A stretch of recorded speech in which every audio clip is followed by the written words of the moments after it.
நிதி நிறுவன மோசடிகளால் மக்கள் பாதிக்கப்படுவதை தடுக்க மேற்கொள்ள வேண்டிய நடவடிக்கைகள் குறித்து முதலமைச்சர் மு.க.ஸ்டாலின் காவல்துறை உயர் அதிகாரிகளுடன் ஆலோசனை நடத்தி வருகிறார்.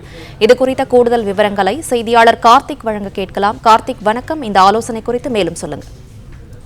நிதி நிறுவனங்கள் மூலமாக முதலீடுகள் செய்யக்கூடியவர்களுக்கு மோசடியில் ஈடுபடக்கூடிய ஒரு சில நிதி நிறுவனங்கள் மீது நடவடிக்கை எடுப்பது தொடர்பாகவும், அதே நேரத்தில் நிதி நிறுவனங்கள் மூலமாக மோசடியில் சிக்கக்கூடிய பொதுமக்கள் அதுபோன்று சிக்காமல் இருப்பதற்கு அவர்களுக்கு விழிப்புணர்வு ஏற்படுத்தும் தொடர்பாகவும் தற்போது முதலமைச்சர் அவர்கள் தலைமையில் இந்த ஆலோசனை கூட்டமானது நடைபெற்று வருகிறது.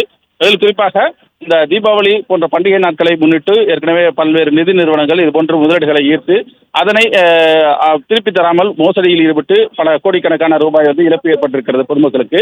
இதுபோன்ற புகார்கள் தொடர்ந்து வந்த வண்ணம் இருக்கிறது. இதனால் இதனை தவிர்ப்பதற்கு அரசு முன்னெச்சரிக்கை நடவடிக்கை மேற்கொள்வதற்கும் இதுபோன்ற நிதி நிறுவனங்களை ஒரு வரையறைக்குள் கொண்டு வந்து அவர்களை தொடர்ந்து கண்காணிப்பதற்கும் இந்த ஆலோசனை கூட்டத்தில் பல்வேறு விஷயங்கள் விவாதிக்கப்பட்டு வருவதாக சொல்லப்படுகிறது. அதே நேரத்தில் நிதி நிறுவனங்களை நடத்தக்கூடியவர்கள் இதுபோன்ற முறைகேடுகளில் ஈடுபடும் பட்சத்தில் அந்த நிதி நிறுவன முதலீட்டாளர்கள் அந்த உரிமையாளர்கள் மீது கடுமையான சட்டங்களின் பிரிவின் கீழ் நடவடிக்கை எடுக்கவும் ஆலோசனை கூட்டத்தில் விரிவாக விவாதிக்கப்பட்டதாக சொல்லப்படுகிறது. எனவே நிதி நிறுவனங்களை ஒரு வரையறைக்குள் கொண்டு வருவதற்கும் அதனை தொடர்ந்து கண்காணிப்பதற்கும் அரசு பல்வேறு வழிமுறைகளை வகுத்திருக்கிறது. அதற்காக தான் தற்போது இந்த விரிவான ஒரு ஆலோசனை கூட்டமானது நடத்தப்பட்டிருக்கிறது. பிளே ஸ்டோர் மற்றும் ஆப் ஸ்டோரில் இருந்து பாலிமர் செயலியை QR கோடு மூலம் பதிவிறக்கம் செய்யுங்கள். செய்திகளை உடனுக்குடன் பெறுங்கள்.